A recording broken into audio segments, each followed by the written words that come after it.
So now we are into the one of the very important process, which is control scope. Obviously, you have to make sure that the scope that you have identified is first good enough. Secondly, once you are done with the scope baseline, no scope creeping and gold plating should happen. And your objective here is to make sure that you don't let uncontrolled changes pass into the scope baseline, and the scope baseline will only hit once you are done with the change request approval.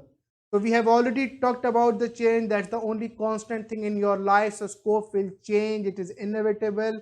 It can come from any part of the project. It may be from the project manager, from the client, from the team manager, from the team member, from the stakeholder.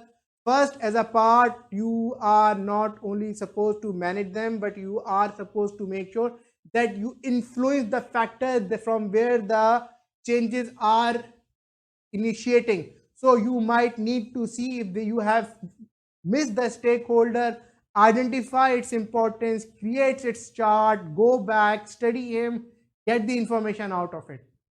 If there are things that your team has missed in terms of regularity, legal requirements, please go and reread it, because every time you miss it.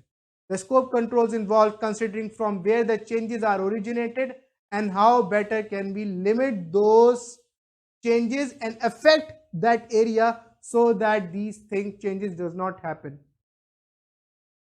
The project manager must have a reliable system to track, monitor, manage, and review changes to the project scope. Scope control focuses on three things.